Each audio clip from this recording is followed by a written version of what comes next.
Last class तक हम लोगों ने फंक्शन वन वन फंक्शन की डेफिनेशन देखी थी। नेक्स्ट देखिए वन वन फंक्शन के कुछ एग्जांपल सॉल्व करते हैं। Let a equal to 1, 2 and 3 and b equal to 1, 2, 3, 4, 5, 6. The function f from a to b, the function f from a to b,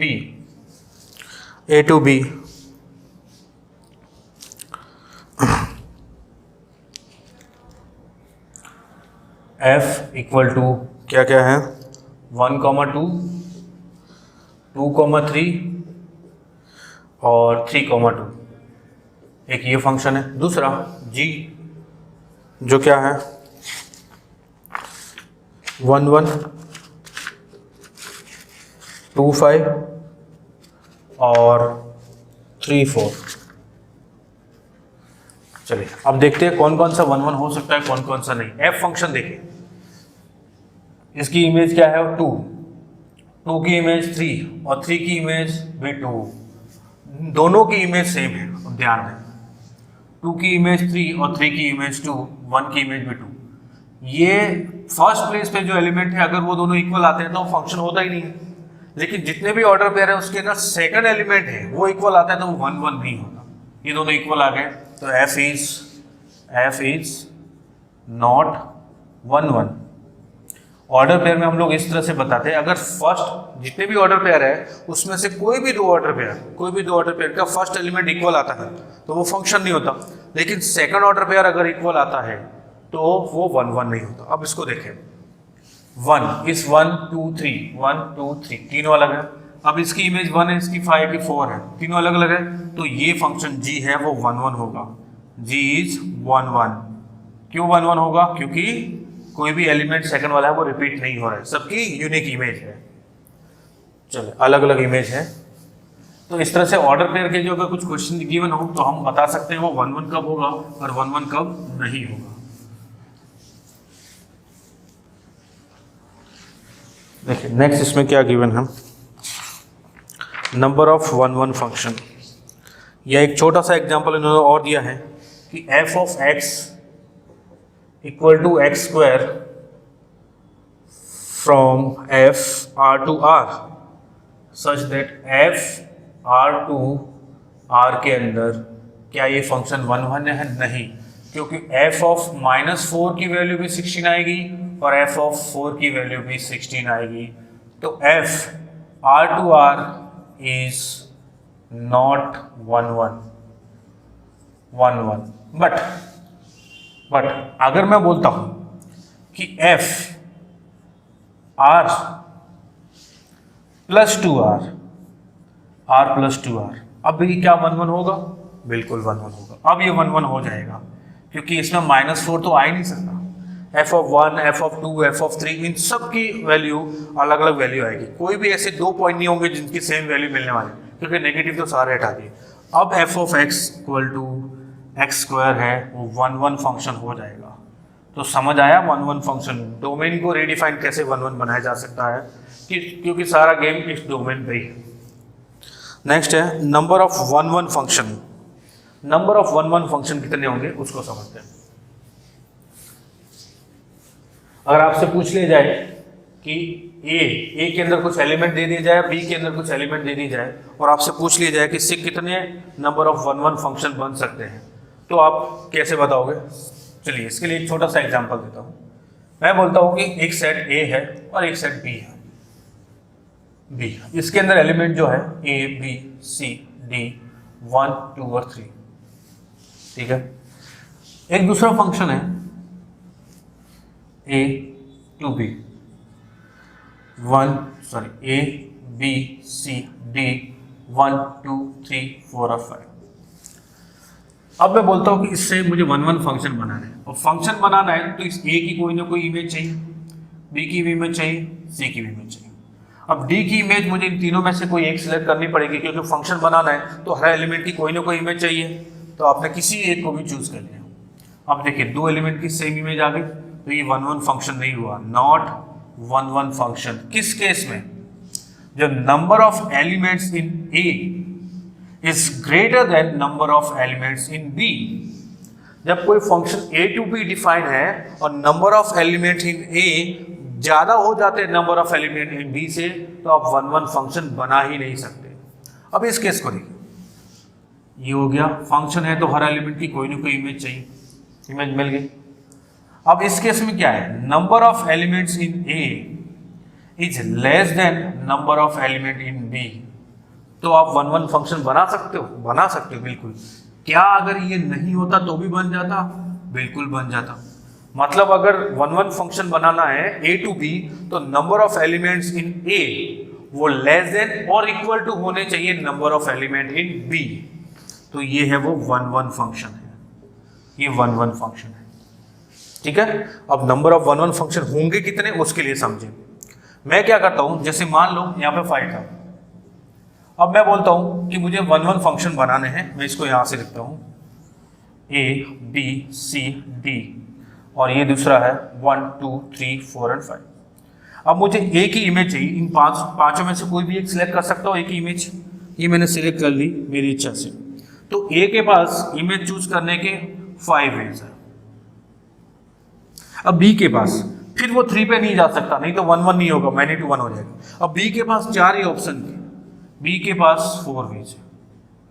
कितने तरीके हैं? बी के पास 4 वेज। इन चारों में से कोई भी एक सिलेक्ट कर लेगा, मान लीजिए सिलेक्ट कर। अब सी के पास कितने तरीके आ गए? सी के पास तरीके आ गए, अब 3 वेज है, सी के पास 3 वेज है। 3 में से कोई भी एक सिलेक्ट कर सकता है। जैसे मान लो सी ने ये सिलेक्ट, अब डी के पास 2 ही तरीके, 2 में से कोई भी एक सिलेक्ट कर सकता है। डी के पास ये मान लो सिलेक्ट कर लिया, अब ये 1 1 बन गया। 1 1 एक तो केस बनेगा जब number of element in A is less than और equal to number of element in B, तो 1 1 बनेगा। दूसरा, अगर ए टू बी फंक्शन 1 1 है तो कितने तरीके से बन सकता है? वो सारे 4 तरीके। अब इन सबको बनाना है 1 1, तो 5 इंटू 4 इंटू 3 इंटू 2। क्या ये समझ में आया? क्या मैं ऐसा बोल सकता हूँ कि मैंने इन 5 में से कोई भी 4 सिलेक्ट कर ली और फिर उनको अरेंज कर दिया? ऐसा बोल सकता हूँ? ध्यान से समझना, इन पांचों में से कोई भी 4 सिलेक्ट कर लो। जैसे मान लो 2 3 4 5 मैंने सिलेक्ट कर लिया। अब 4 सिलेक्ट करने के बाद मुझे इनको भी तो देना है, किस किस को दूँ? अब हो सकता है मैंने ए को 3 दिया, हो सकता है कोई दूसरा ए को 4 दे दे, हो सकता है कोई ए को 5 दे दे, हो सकता है कोई ए को 2 दे दे। मतलब पहले इन पांचों में से 4 सिलेक्ट करो और फिर इनको आपस में अरेंज कर दो। इस ए को मिल सकता है 2, इस बी को 2 मिल सकता है, सी को मिल सकता है, ये इसको मिल सकता है। कितने तरीके से आपस में अरेंज हो सकते हैं? तो ये टोटल तरीके होंगे, पहले 5 में से 4 सिलेक्ट करो और फिर इनको 4 को 4 के अंदर अरेंज कर दो 4 फैक्टोरियल। और क्या ये ऐसा कुछ होता है 5p4? क्या कुछ समझ में आया? और 5 किसके एलिमेंट है? Number of elements in B, और 4 किसके एलिमेंट है? Number of elements in A. तो number of elements in B, उसमें से परमुटेशन बनाने number of elements in A के, ये होते हैं number of 1 1 function, number of 1 1 function. आपको सारी कहानी समझ आ गई होगी। 1 1 फंक्शन कब बनेगा? जब n of a is greater then n of b हो, तो 1 1 फंक्शन बनेगा ही नहीं। तो 1 1 फंक्शन बनने के लिए number of element in a वो नंबर ऑफ एलिमेंट b से कम या उसके इक्वल होना चाहिए। दूसरी चीज ये, इसमें से आपको नंबर ऑफ 1 1 फंक्शन बनेंगे कैसे? b के जितने एलिमेंट हैं उसमें से उतने एलिमेंट सिलेक्ट करो जितने a में है, उतने सेलेक्ट किए और फिर उनको आपस में अरेंज कर दो। या फिर दूसरा तरीका, परमुटेशन बना दो नंबर ऑफ एलिमेंट बी से नंबर ऑफ एलिमेंट ए के अंदर, ये हो गया नंबर ऑफ 1 1 फंक्शन। अब इसको आप लिखना चाहो तो इसको अच्छे से एक तरीके से लिख लेते हैं, नंबर ऑफ 1 1 फंक्शन। जल्दी से, आज हमें 1 1 के साथ साथ ऑन टू भी करना है। देखिए, number of 1 1 function, number of, ये सारी चीजें मैं इसलिए लिखवा रहा हूं कि जब आप सेकंड टाइम आप देखोगे इन सब चीजों को, तो आपने जो समझी हुई चीजें हैं वो आप जब देखोगे तो आपको समझ आ जाएगा, अच्छा ऐसे हुआ था, इस तरह से हमने फाइंड किया था। अगर लिखा हुआ नहीं तो आप भूल जाओगे, कुछ याद नहीं रहेगा। Let f be a 1 1 function from a finite from a finite set A to finite set B, let n of a number of elements in A equal to m and number of elements in B equal to n है. If m is greater than n, number of element in A है वो ज़्यादा हो जाए number of element in B से, तो क्या होगा? नो वन वन फंक्शन, कोई भी वन वन फंक्शन नहीं बनेगा. No one one function can be defined from A to B. So we have m is less than equal to n. First element of A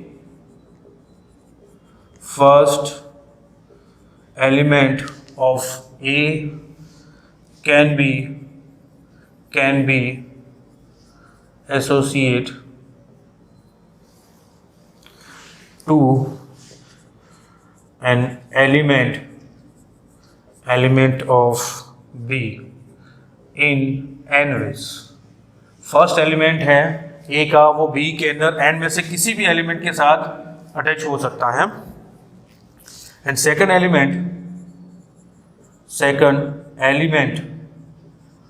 element of A can be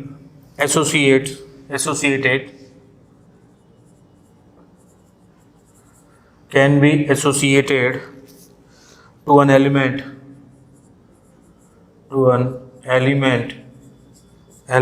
of B in n-1 ways.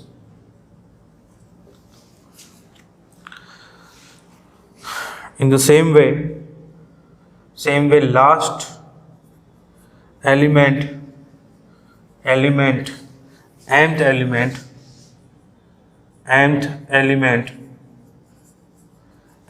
element of A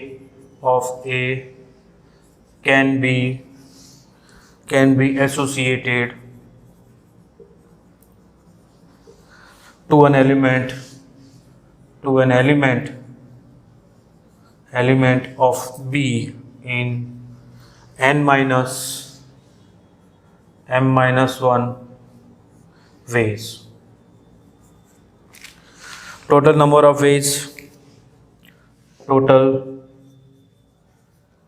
number of ways equal to npm.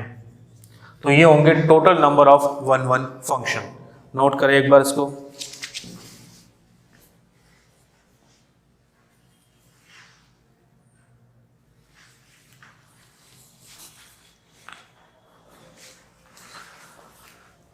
हाँ देखिए, ये तो था total number of one one function.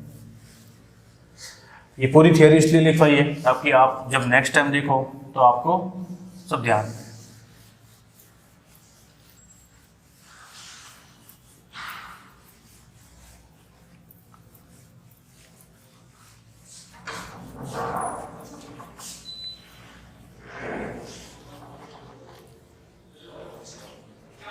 Check कर ले.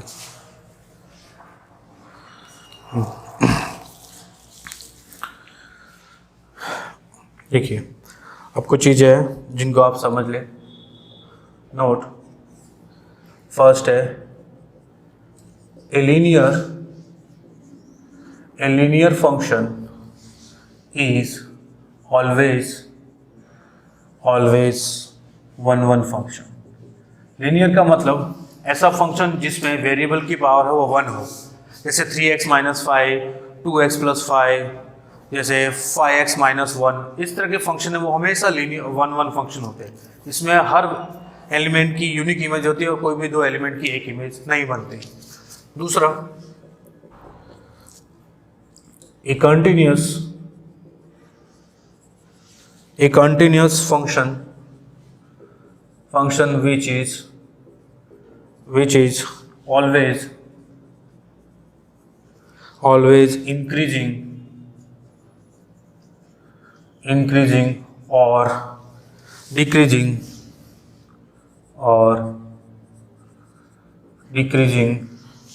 इन whole domain then f of x is 1 1। जैसे मैं बात करता हूँ कोई फंक्शन है वो इंक्रीजिंग है, कंटिन्यूस इंक्रीज होता जा रहा है, जैसे ये फंक्शन ये इंक्रीज होता जा रहा है, तो हर वैल्यू पे अलग अलग वैल्यू पे x की अलग अलग वैल्यू पे आपको y की डिफरेंट वैल्यू मिलेगी।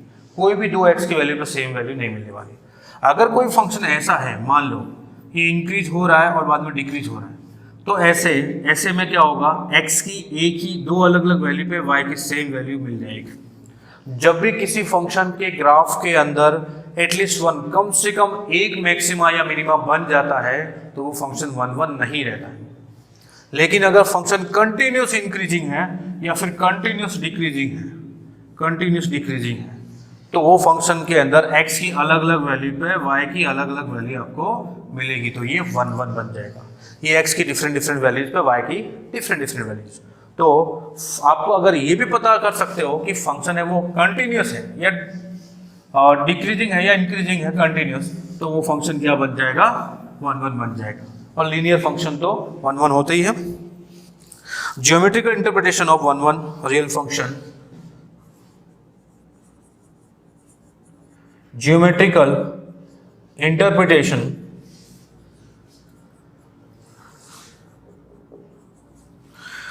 Of 1 1 function. देखिए, आप लोगों को ये बताया था कि फंक्शन ग्राफ से कैसे पता करते हैं कि कोई फंक्शन है वो फंक्शन है, कोई रिलेशन। तो आपको बताया था, जैसे मान लो मैंने बताया था कि ये एक कर्व है और ये एक कर्व है और ये एक कर्व है। आपने देखा था कि अगर मैं एक्स वाई एक्सिस के पैरेलल कोई लाइन ड्रॉ करता हूं तो एक ही x की वैल्यू पर y की दो वैल्यू मिल रही है। x तो कांस्टेंट है, y की दो वैल्यू, एक x की वैल्यू और y की दो वैल्यू, तो वो फंक्शन होता ही नहीं। ठीक है, तो ये फंक्शन नहीं है। इसमें भी देखो एक ही x की वैल्यू पे y की दो वैल्यू, मतलब ये कहना चाह रहा है कि अगर y एक्सिस की पैरेलल लाइन ड्रॉ करने पे एक से ज्यादा पॉइंट पे इंटरसेक्ट करती है तो वो फंक्शन नहीं होता, जबकि ये फंक्शन है। ये फंक्शन है क्योंकि y एक्सिस के पैरेलल लाइन एक पॉइंट पे इंटरसेक्ट करती है। अब 1 1 फंक्शन है, उसका पता करने के लिए देखो क्या करते हैं। अभी हमने y एक्सिस के पैरेलल लाइन ड्रॉ की, अब x एक्सिस के पैरेलल लाइन ड्रॉ करते हैं।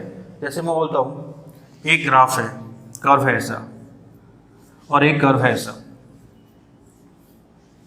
ये तो फंक्शन नहीं है, नॉट फंक्शन। ये फंक्शन है, ये फंक्शन है। क्या ये 1 1 है? तो मैंने क्या किया, y एक्सिस के parallel line, sorry x axis के पैरेलल लाइन ड्रॉ की। अब ध्यान दें, x की डिफरेंट वैल्यू पे y की एक ही वैल्यू, x की डिफरेंट वैल्यू पे y की एक ही वैल्यू, ये x की अलग अलग वैल्यू है और y की एक ही वैल्यू, तो मैनी टू 1 हुआ, 1 1 नहीं हुआ। तो 1 1 फाइंड करने का तरीका क्या, फंक्शन फाइंड करने का तरीका तो एक कि y एक्सिस की पैरेलल लाइन ड्रॉ करो, अगर एक ही पॉइंट पे इंटरसेक्ट कर दिए तो फंक्शन हो गया। और x एक्सिस के पैरेलल लाइन ड्रॉ की, x एक्सिस के पैरेलल, तो क्या बनेगा, एक पॉइंट पे इंटरसेक्ट कर रही है तो 1 1, एक से ज्यादा पे तो many to 1।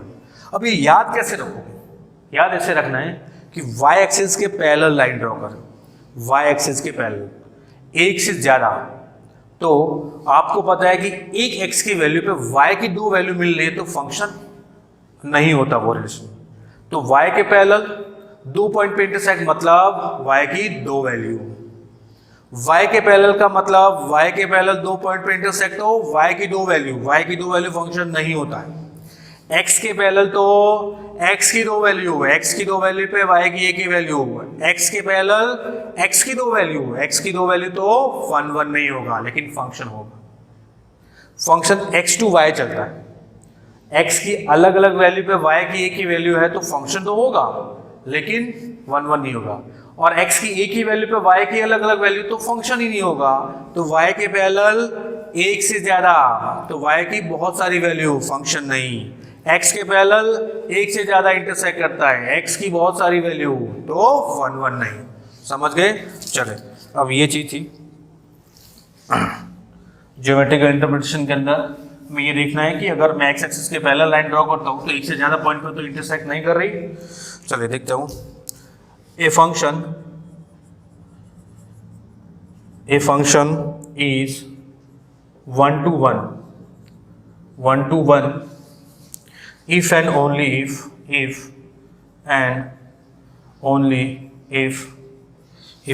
if a horizontal line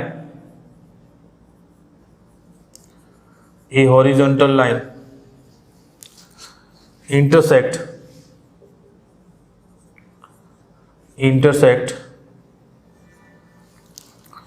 its graph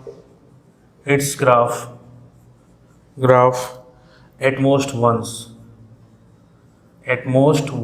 केवल एक पॉइंट पर ही इंटरसेक्ट करें ज्यादा से ज्यादा हॉरिजॉन्टल लाइन, तो ही वो 1 फंक्शन है। ये देखिए तो ये 1 फंक्शन है। ये ज्योमेट्रिकल इंटरप्रिटेशन था। चलिए नेक्स्ट कुछ क्वेश्चन करेंगे जिससे आपको और क्लियर हो जाएगा कि 1 फंक्शन हम पता कैसे करते हैं। 3 तरीके हैं 1 फंक्शन पता करने के। एक तो आप लेट करो कि f of a1 equal to f of a2 है और a1 a2 को इक्वल प्रूव कर दो, ये आपका 1 हो गया। दूसरा, ग्राफ बनाओ, एक्स एक्सिस के पैरेलल लाइन ड्रॉ करो, देखो कितने पॉइंट पे इंटरसेक्ट करें। और तीसरा, ये प्रूव कर दो कि फंक्शन इंक्रीजिंग है या डिक्रीजिंग है। अगर इंक्रीजिंग डिक्रीजिंग है तो 1 हो जाएगा। 3 तरीके हैं, तीनों में से किसी भी वे में आप लोग इसको प्रूव कर सकते हो। चलिए, अब ये तो था 1 फंक्शन, इसको इंजेक्टिव भी बोलते हैं। दूसरा है many to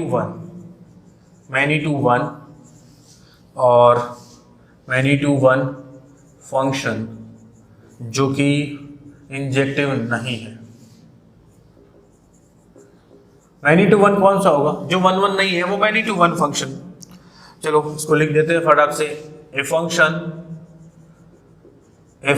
f a to b is said to be a many one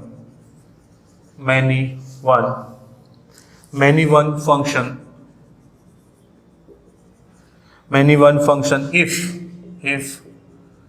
two or more elements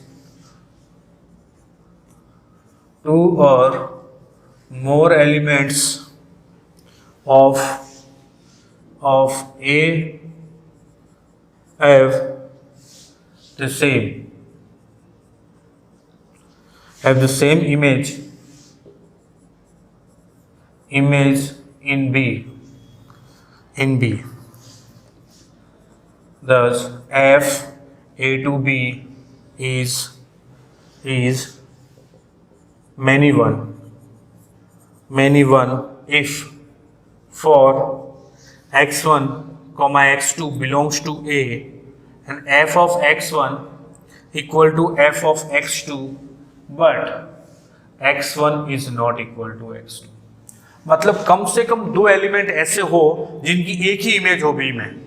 ए के अंदर कम से कम 2 एलिमेंट, ज्यादा भी हो सकते हैं लेकिन कम से कम 2 एलिमेंट ऐसे हो जिनकी बी में एक ही इमेज हो, तो इस तरह के फंक्शन को हम मैनी टू वन फंक्शन कहते हैं। कुछ एग्जांपल्स हैं मैनी टू वन के। R to R देखिए, f of x equal to g f of x, f of x equal to modulus of x function, f of x equal to sine of x function और f of x equal to ax square plus bx plus c।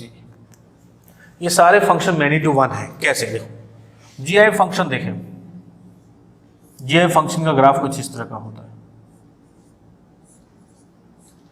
अगर मैं x axis के parallel line draw करता हूं, parallel line, तो कितने point पे intersect करती है? देखो, ये एक पैरेलल लाइन जा रही है एक्स एक्सिस के पैरेलल, कितने पॉइंट पे इंटरसेक्ट करती है? इतने सारे पॉइंट। क्या मैं इसको ऐसा भी लिख सकता हूँ कि f ऑफ 2.1 की वैल्यू भी 2 होती है और f ऑफ 2.3 की वैल्यू भी 2 होती है। 2 पॉइंट की सेम इमेज। क्या ये मैनी टू वन हुआ? मैनी टू वन हुआ, 1 नहीं हुआ। मॉडुलस फंक्शन देखिए, मॉडुलस फंक्शन का ग्राफ कुछ इस तरह का होता है। ये मैंने लाइन बना दी एक्स एक्सिस के पैरेलल, 2 पॉइंट पे इंटरसेक्ट हुई, 1 1 नहीं है।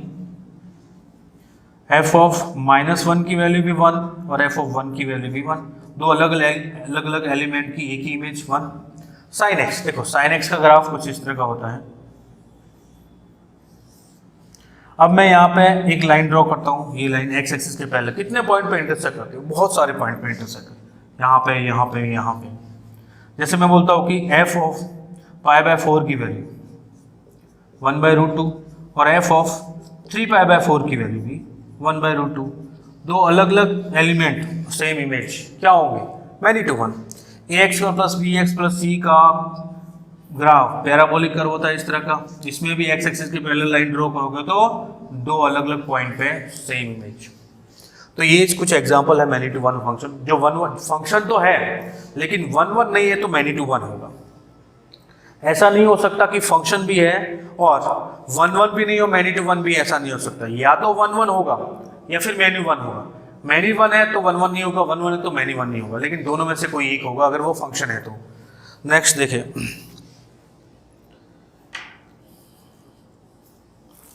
इसको हम इस तरह से शो कर सकते हैं मैनी वन फंक्शन को। फिर कुछ स्टेप्स इसके लिखेंगे जिसके थ्रू हम 1 1 फंक्शन को प्रूव करेंगे कोई फंक्शन 1 1 है या नहीं है। फिर ऑन टू पे चलेंगे और फिर 1 1 ऑन टू। 1 1 अगर आपको समझ में आ गया, फिर ऑन टू समझ में आ गया तो 1 1 ऑन टू समझ में आ जाएगा, और 1 1 ऑन टू समझ में आ गया तो फिर कॉम्पोजिट फंक्शन हो जाएगा, कॉम्पोजिट हो गया जब इन्वर्टिबल हो जाएगा, फिर बाइनरी और आपका चैप्टर खत्म हो जाएगा। देखिए इसके अंदर 3 एलिमेंट है और इसके अंदर कम से कम 2 एलिमेंट ऐसे होने चाहिए जिनकी एक ही इमेज हो, और ऐसे भी हो सकते हैं ज़्यादा। ये भी मैनी टू वन है। अगर ज्योमेट्रिकली देखें ये ग्राफ और ये ग्राफ, देखिए एक्स एक्सिस के पैरेलल लाइन, तो ये कुछ तरीके हैं जिनके थ्रू मैं बता सकता हूँ कि ये फंक्शन है वो मैनी टू वन फंक्शन है।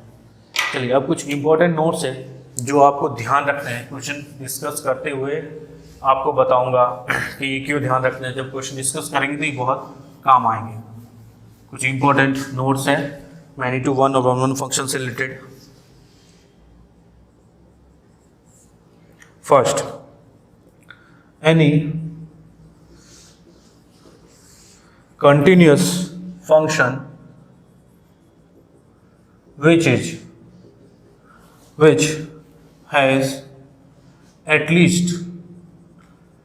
has at least one local maximum or local minimum in its domain,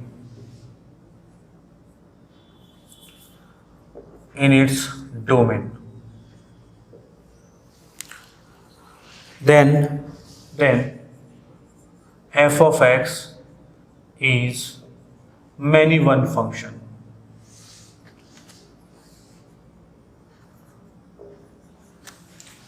at least one local maximum local minima क्या होता है, जब भी आप कोई फंक्शन का ग्राफ बनाते हो तो जब किसी पॉइंट पे फंक्शन की वैल्यू अपने जस्ट आसपास की वैल्यू से बड़ी हो, लेफ्ट से भी और राइट से भी, तो वहाँ पे लोकल मैक्सिमम बनता है। और जहाँ पे भी फंक्शन की वैल्यू अपने जस्ट लेफ्ट और राइट की वैल्यू से छोटी हो, दोनों से, लेफ्ट वाले से भी और राइट वाले से भी, तो वहाँ लोकल मिनिमा बनता है। तो जब भी मैक्सिमा बनना होगा तो फंक्शन के ग्राफ को यू टर्न मारना ही होगा। अगर ये यू टर्न न मार के इससे सीधा चला गया तो लेफ्ट की वैल्यू तो उससे छोटी है लेकिन राइट की तो बड़ी है, मैक्सिमा हुआ ही नहीं। तो लोकल मैक्सिमा मिनिमा बनाना है उसको यू टर्न मारना पड़ेगा। जब भी यू टर्न मारेगा और आप एक्स एक्सिस की पैरेलल लाइन ड्रॉ करोगे वो 2 पॉइंट पे इंटरसेक्ट कर जाएगी, तो और ये 1 1 नहीं होगा। तो किसी फंक्शन के डोमेन के अंदर कोई फंक्शन है, कम से कम एक लोकल मैक्सिमा या मिनिमा बन रहा है तो वो 1 1 नहीं होगा, मैनी टू वन होगा। ज़्यादा भी हो सकते हैं, उस केस में भी 1 1 और 1 1 नहीं होगा, मैनी टू वन ही होगा।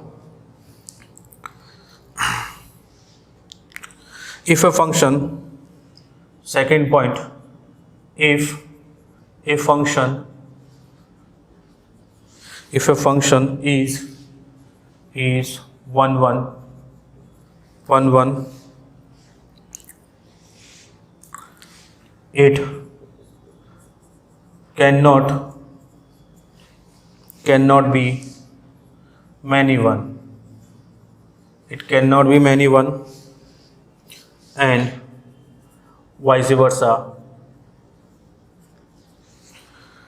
1 1 plus many one equal to total function. क्योंकि फंक्शन दो तरीके से हो सकते हैं, या तो 1 1 होगा या मैनी 1 होगा। कोई फंक्शन आपके सामने आ गया कि बोलेगा कि ये रिलेशन ये फंक्शन है, तो या तो वो 1 1 होगा या मैनी 1 होगा। तो किसी ए से बी अगर आपको फंक्शन बनाने को बोला जाए कि एक सेट ए है और एक सेट बी है, ए से बी तक फंक्शन बनाने हैं, तो फंक्शन कितने बनेंगे? 1 1 फंक्शन बनेंगे और मैनी 1 फंक्शन बनेंगे, और इन सबको मिलाओगे तो टोटल जितने फंक्शन बन सकते वो सारे फंक्शन मिल जाएंगे। ये थे कुछ इंपॉर्टेंट नोट्स। अब कुछ स्टेप है कि हम कैसे चेक करेंगे इंजेक्टिविटी। तो rules for checking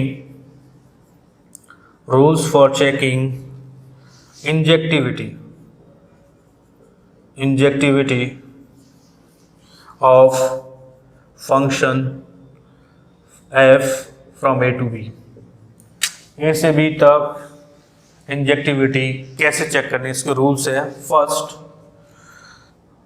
first step है, for x1, x2 belongs to a, let f of x1 equal to f of x2।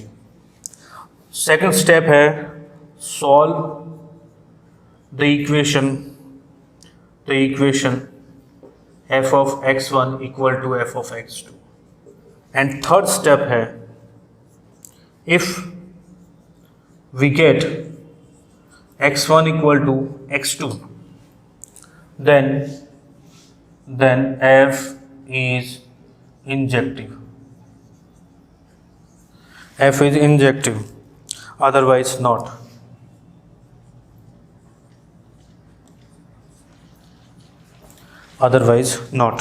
ठीक है, चले, ये जितना 1 1 फंक्शन के बारे में बताना था मैनी टू वन, वो सब कुछ हमने डिस्कस कर लिया। थियरी तो पढ़ ली, अब प्रैक्टिकल पे जाते हैं, कुछ प्रैक्टिस करते हैं, तब हमको आइडिया हो जाएगा किस तरह से हम लोगों को पता करना है, चेक करना है कि फंक्शन 1 1 है या नहीं। क्योंकि इन्वर्टिबल फंक्शन जब भी हम पढ़ेंगे तो फंक्शन के इन्वर्स होने से पहले वो बाइजेक्टिव होना चाहिए, मतलब 1 1 और 1 2 होना चाहिए। तो चेक करना पड़ेगा 1 1 है या नहीं है। तो 1 1 कैसे चेक करेंगे? एग्जाम्पल के लिए ए है 1 2 3 और 4, एंड बी आपको गिवन है 1 4 7 8। Find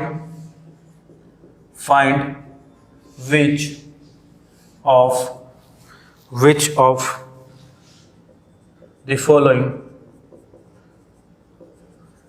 following function from a to b are 1 1।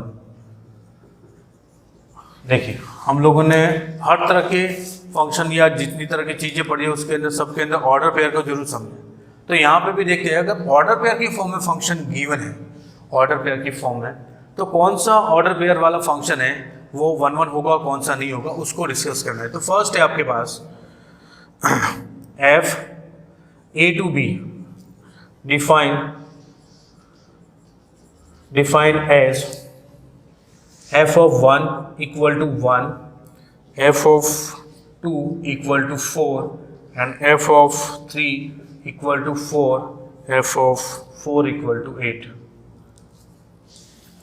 चले, आपको बताना है ये फंक्शन 1 1 होगा या नहीं होगा। तो अब ध्यान दें,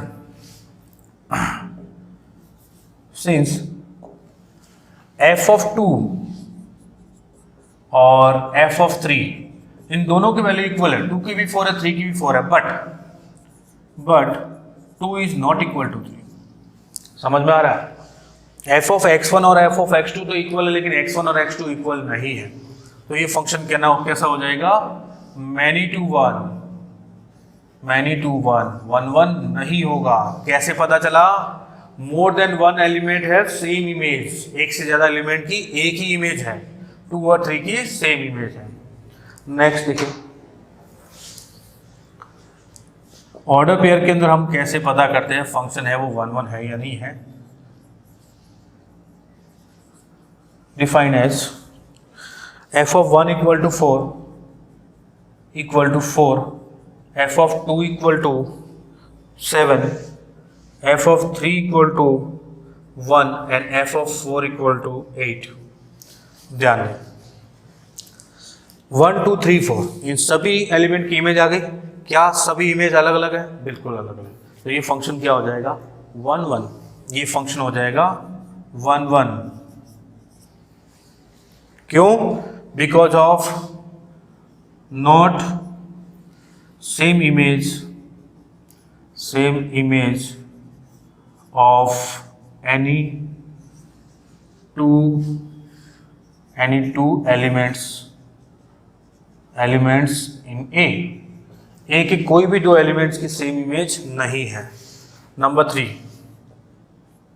F A to B define as, किस तरह से डिफाइन है A to B?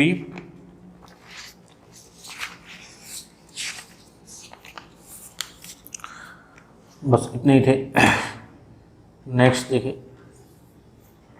कुछ अलग तरह के क्वेश्चन करते हैं अब हम लोग। चले अब एक क्वेश्चन ग्राफ वाला भी कर लेते हैं।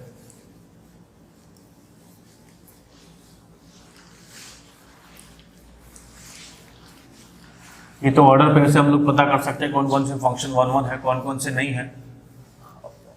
एक फंक्शन ग्राफ वाला भी कर लेते हैं, फिर हम उस पर अलजेब्रा पे जाएंगे। एग्जाम्पल है consider a function f 0, π/2 to r given by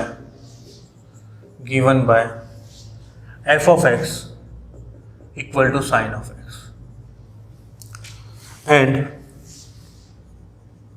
and g 0 से π/2 equal tends to r given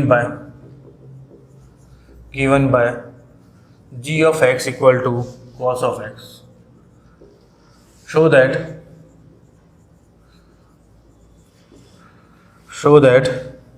f and g are 1 1, but f plus g is not 1 1। f और g है वो 1 1 है, बट f प्लस g है वो 1 1 नहीं है। चलो इसको ग्राफ से समझ लेते हैं। सबसे पहले मैं ग्राफ बनाता हूं f of x का ग्राफ। ये 0, ये π/2, ये 0 से π/2, ये 1, ठीक है।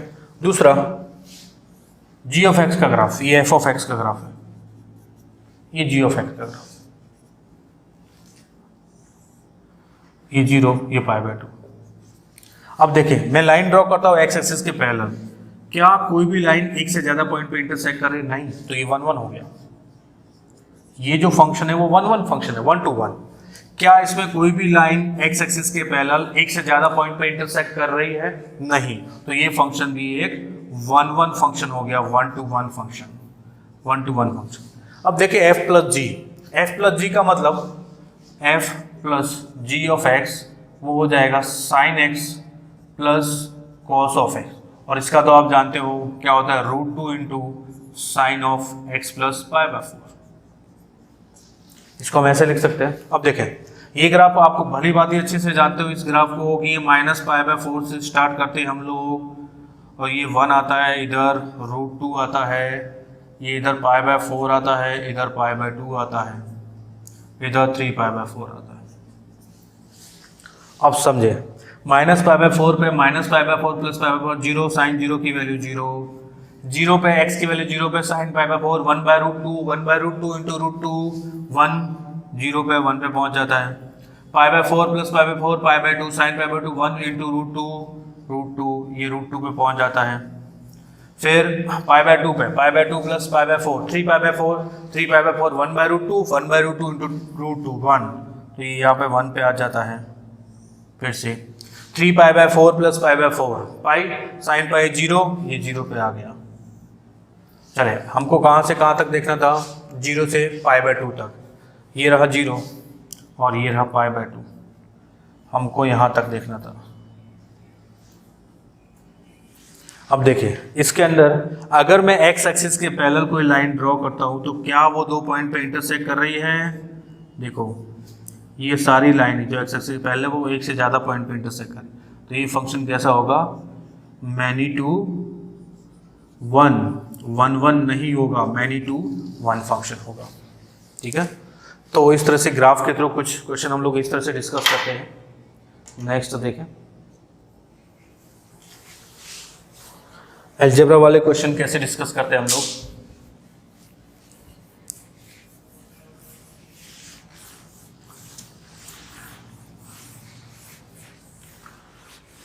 ऑर्डर पेयर वाले फंक्शन हमने डिस्कस किए 1 1 के अंदर, और ये वाले डिस्कस हुए। अभी नेक्स्ट देखें,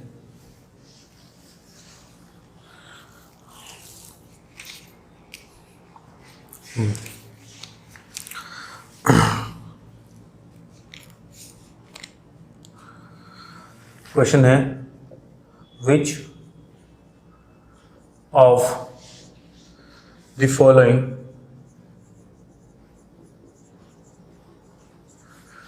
following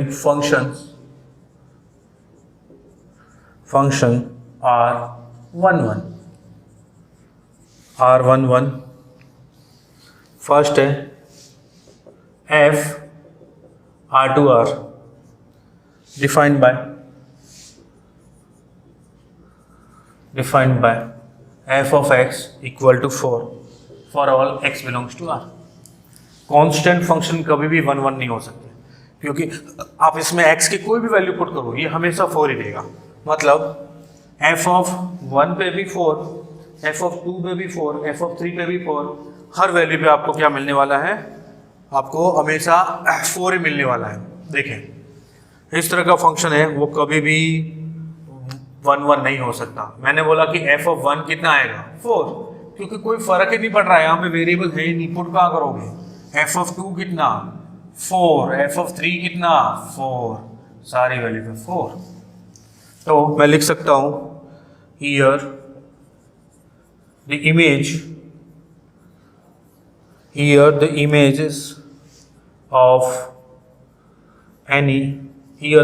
of any two distinct real numbers are equal।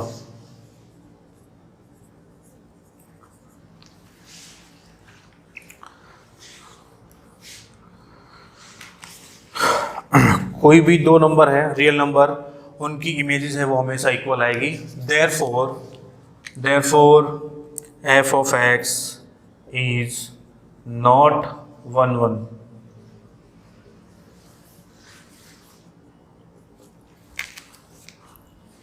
दूसरा है f R2R defined by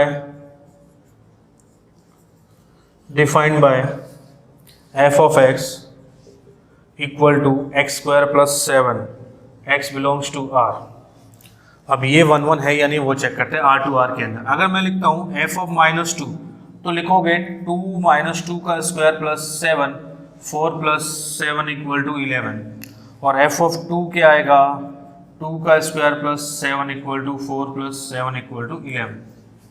तो f of -2 इक्वल टू तो f of 2 है, but -2 is not equal to 2। दो पॉइंट जो अलग अलग है उनकी इमेज सेम ही है, तो फंक्शन क्या हो जाएगा मैनी टू 1। तो ये जो फंक्शन है वो मैनी टू 1 फंक्शन है। एक और क्या है इसके अंदर, f R2R defined by defined by f of x equal to 6x minus 1 where x belongs to r। क्या ये 1 1 है? चलो चेक कर लेते हैं। कैसे चेक करते हैं? देखो, अब चेक करने का तरीका बताता हूँ। हम लोगों ने लेट किया, let x1 comma x2 belongs to r and हमने ये लेट किया कि f ऑफ x1 है वो f ऑफ x2 के इक्वल है। तो ये बन जाएगा 6x1 minus 1 equal to 6x2 minus 1 then x1 equal to x2। f of x1 की वैल्यू और f ऑफ x2 की वैल्यू इक्वल है और x1 x2 आपने इक्वल पुट कर दिया, प्रूव कर दिया, तो f of x is 1 1 function.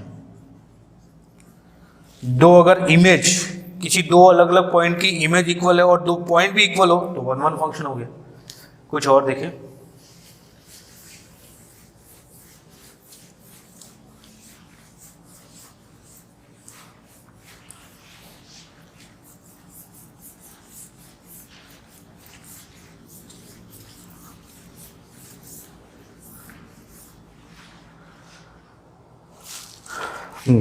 एक और अच्छा एग्जांपल है f R2R defined by f of x equal to x cube where x belongs to r। ये R2R कोई फंक्शन है, f of x equal to x cube where x belongs to r। ये हमें prove करना है कि 1 1 है या मैनी टू 1 है। तो हम सबसे पहले लेट करके चलते हैं, let x1 comma x2 belongs to r and f of x1 equal to f of x2। ये हमने लेट किया है। अगर हम ये प्रूव कर पाते हैं कि x1 और x2 भी इक्वल है तो फंक्शन 1 1 हो जाएगा। f of x1 क्या हो जाएगा? x1 cube. ये क्या हो जाएगा? x2 cube. ये इधर आया x1 cube minus x2 cube equal to 0। x1 minus x2 common क्या? a cube minus b cube लगाया, ये बन जाएगा x1 square plus x1 x2 plus x2 square equal to 0। अब इसको मैं थोड़ा सा सिंप्लीफाई करके लिखूं तो इसको ऐसा लिख सकता हूँ x1 square plus 2 time x1 plus x2 by 2, ऐसा लिख सकता हूँ इंटू। तो यहाँ पे आ जाएगा, मुझे लिखना पड़ेगा x2 बाय 2 का whole square plus x2 square minus x2 by x2 square by 4। अब देखिए क्या ये सही लिखा है? हाँ, ये दोनों तो कैंसिल हो जाएंगे, ये 2 से 2 कैंसिल हो जाएगा, वही मिल जाएगा। और इसको मैं लिख सकता हूँ x1 minus x2 into x1 plus x2 by 2 का होल स्क्वायर, ये आ गया। अभी देखिए 4 minus 1 3 plus 3x2 square by 4। ये बताना चाह रहा हूँ कि ये कभी भी नेगेटिव नहीं हो सकता। ये पॉजिटिव क्वांटिटी, ये पॉजिटिव क्वांटिटी कभी भी जीरो नहीं हो सकता। अगर ये जीरो नहीं हो सकता तो क्या ये जीरो हो सकता है? बिल्कुल। x1 minus x2 equal to 0 then x1 equal to x2। आपने ये लेट किया कि f ऑफ x1 वो f ऑफ x2 के इक्वल है और ये प्रूव कर दिया कि x1 इक्वल टू x2 है। Then therefore f of x is 1 1 function, 1 1 function. और आप चाहो तो ग्राफ के थ्रू भी प्रूव कर सकते हो। एक्स क्यूब का ग्राफ कुछ ऐसा होता है, ये है एक्स क्यूब का ग्राफ। कोई भी एक्स एक्सिस के पैरेलल लाइन ड्रॉ करो, कभी भी एक से ज्यादा पॉइंट पे इंटरसेक्ट नहीं करेगी, तो ये 1 1 फंक्शन हुआ। Next,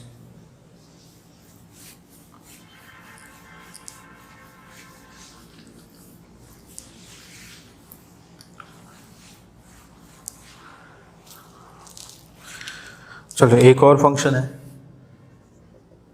5r minus 7 2r defined by phi of x equal to 2x plus 1 upon x minus 7 where x belongs to r minus 7। अब देखिए ये फंक्शन है वो 1 1 होगा या नहीं, कैसे प्रूव करते हैं? चले सबसे पहले let x1 comma x2 belongs to r minus 7 and f of x1 equal to f of x2। क्या बन जाएगा ये? 2x1 plus 1 upon x1 minus 7 equal to 2x2 plus 1 upon x2 minus 7। Cross multiply किया 2x1 into x2, 2x1 x2 plus minus 14x1 plus x2 minus 7 equal to 2x1 x2, 2x1 x2 minus 14x2 plus x1 minus 7, sorry plus x1 minus 7, सही है। अब देखें क्या ये term cancel हो जाएगी, minus 7 cancel हुआ, ये माइनस 14x1 है, ये माइनस 14x2 है, ये x1 इधर है और ये x2 इधर है। तो क्या मैं करूँ, इसको इधर ले जाऊँ और इसको इधर ले आऊँ, ये हो गया minus plus 14x2 minus 14x1 plus x2 इधर ही minus x1 equal to 0।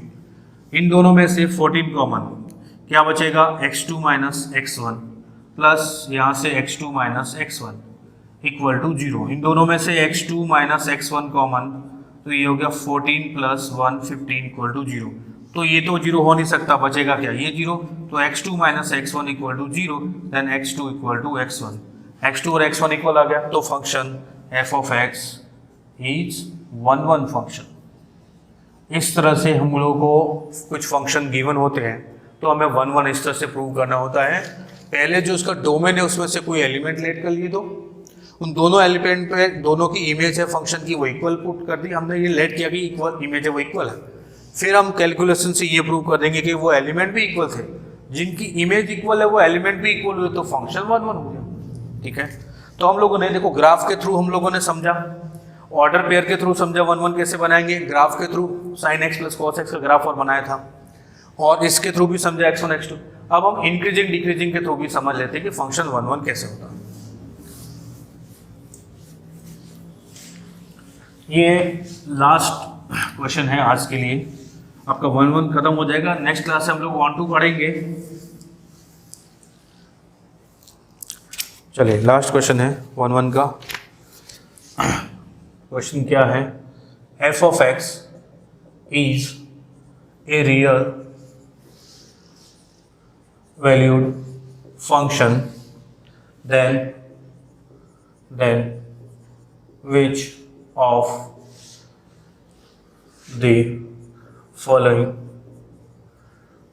of the following are injective function. Injective function first है f of x equal to x raise to 5। Number 2 है f of x equal to x plus sine of x। और number 3 है f of x equal to x cube plus x square plus 4x plus 4। हमें ये prove करना है कि इनमें से कौन सा फंक्शन है वो इंजेक्टिव है और कौन सा नहीं है। एक तरीका तो क्या, ऑर्डर पेयर से हम लोग पता कर लेते हैं, किसी भी 2 ऑर्डर पेयर में सेकंड एलिमेंट इक्वल आ गया तो वो फंक्शन है वो 1 नहीं होता है। दूसरा, ग्राफ के थ्रू एक्स एक्सिस के पैरेलल लाइन ड्रॉ की, दो पॉइंट पे, कम से कम 2 पॉइंट पे, ज़्यादा पॉइंट पे इंटरसेक्ट कर गई तो 1 नहीं है। तीसरा, x1 x2 लेके, और नेक्स्ट वाला है फोर्थ, कैसे 1 पता करते हैं, इंक्रीजिंग और डिक्रीजिंग है। अब इंक्रीजिंग डिक्रीजिंग क्या होता है उसको समझे। कोई फंक्शन f ऑफ x है, किसी पॉइंट पे उसका डेरिवेटिव f डैश x अगर वो पॉजिटिव आता है मतलब वो इंक्रीज कर रहा है, और नेगेटिव आ रहा है मतलब वो डिक्रीज कर रहा है। वो पूरे होल डोमेन के अंदर वो फंक्शन f डैश x उसका डिफरेंशिएशन होल डोमेन में पॉजिटिव ही रहता है तो होल डोमेन वो इंक्रीज करता है। और अगर होल डोमेन का f डैश x नेगेटिव आता है तो वो फंक्शन होल डोमेन के अंदर डिक्रीज होता है। ये इंक्रीजिंग डिक्रीजिंग है। तो हम क्या करेंगे, इसमें f डैश x फाइंड करेंगे। अगर वो पॉजिटिव आ रहा है होल डोमेन में तो इंक्रीजिंग, और इंक्रीजिंग है तो 1 अगर नेगेटिव आ रहा है होल डोमेन में तो डिक्रीजिंग, और डिक्रीजिंग है तो 1 और अगर इंक्रीजिंग और डिक्रीजिंग दोनों मिक्स हो रहे हैं उसी डोमेन में, इंक्रीजिंग कभी डिक्रीजिंग, कभी इंक्रीजिंग कभी डिक्रीजिंग, मतलब इंक्रीज हो रहा है डिक्रीज हो रहा है, इंक्रीज हो रहा है डिक्रीज हो रहा है, तो फंक्शन है वो 1 नहीं रहेगा, यानी 2 1 हो जाएगा। ठीक है, सिंपल समझे, समझते पहले इसको सॉल्व करते हैं। f डैश x फाइंड किया 5x4 और x4 हमेशा पॉजिटिव होता है, then f dash x always greater than equal to 0, hence f of x is increasing function. अगर f of x increasing function है तो f ऑफ x है वो 1 फंक्शन होगा। क्लियर। नेक्स्ट, इसमें एफ डैश एक्स फाइंड किया, 1 plus cos of x. क्या मैं बोल सकता हूं कि एफ डैश एक्स है वो always greater than equal to 0 होगा? क्योंकि कॉस एक्स की मिनिमम वैल्यू क्या, -1 प्लस 1 0। इसके अलावा तो और छोटा नहीं हो सकता, बढ़ेगा ही। 1 हुआ तो 1 प्लस 1 2, 0 हुआ तो 1 plus 0 1, always positive. Then f of x is increasing function, hence f of x is 1 1 function. अगर ये इंक्रीजिंग है तो 1 1 हो जाएगा। इसको देखिए, f dash x equal to 3x square plus 2x plus 4। अब देखते हैं एफ डैश एक्स की वैल्यू क्या हो सकती है। सबसे पहले एक्स स्क्वायर का कोएफिशिएंट a पॉजिटिव है, d फाइंड करता हूँ, b square minus 4ac minus 2 का स्क्वायर माइनस 4 3 इंटू 4, नेगेटिव आ गया। a पॉजिटिव और d नेगेटिव तो ऑलवेज पॉजिटिव, इसकी वैल्यू कभी भी नेगेटिव और 0 नहीं आएगी, तो f dash x always positive. Then f of x is increasing function. अगर ये इंक्रीजिंग फंक्शन है तो एफ ऑफ एक्स है वो क्या बन जाएगा, 1 1 फंक्शन बन जाएगा। तो इस तरह से हम इंक्रीजिंग और डिक्रीजिंग से भी प्रूव कर सकते हैं कि फंक्शन है वो 1 1 है या नहीं है। चलिए एक और एग्जांपल देता हूं आपको। 4th क्वेश्चन है इधर, modulus of sine x. 5th question इधर जो क्या है, f of x equal to x square plus 1। और 6th क्वेश्चन इधर है। 6th क्वेश्चन क्या है,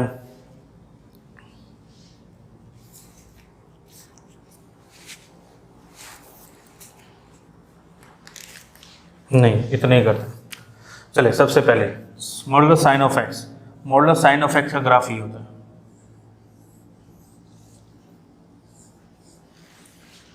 अब आप कहीं पे भी लाइन ड्रॉ करो एक्सिस की पैरेलल, हमेशा एक से ज़्यादा पॉइंट पे इंटरसेक्ट करेगी, तो ये आ जाएगा नॉट 1 1, ये 1 1 नहीं है। इसको देखिए, f of x equal to x square plus 1, f dash x find करता हूँ, 2x आ जाए। अब 2x क्या है, पॉजिटिव भी हो सकता है और नेगेटिव भी, तो एफ डैश एक्स पॉजिटिव होगा जब x पॉजिटिव हो, और एफ डैश एक्स है वो नेगेटिव होगा जब x नेगेटिव हो।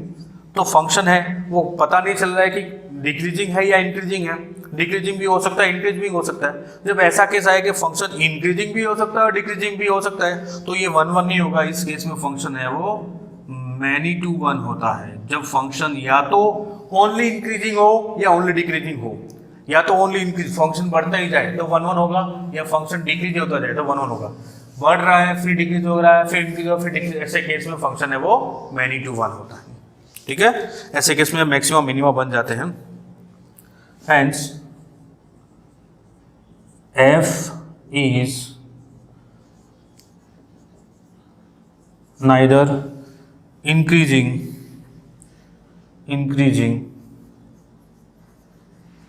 or nor decreasing, neither increasing nor decreasing, hence f is not 1 1। तो फंक्शन क्या है, 1 1 नहीं होगा। ये 1 1 के कुछ एग्जांपल्स थे जिसके अंदर हम लोगों ने डेफिनेशन देखा, ऑर्डर पेयर से किस तरह से 1 1 फंक्शन बता सकते हैं वो देखा, ग्राफ के थ्रू 1 1 फंक्शन देखा, और x1 x2 लेट करते f of x1 equal to f of x2 put किया, फिर x1 और x2 को इक्वल पुट प्रूव करके फिर बताया कि 1 1 है, और इंक्रीजिंग डिक्रीजिंग फंक्शन के थ्रू भी हमने देखा कि फंक्शन 1 1 कैसे होता है। नेक्स्ट क्लास में पढ़ेंगे ऑन टू फंक्शन। आज के लिए नहीं।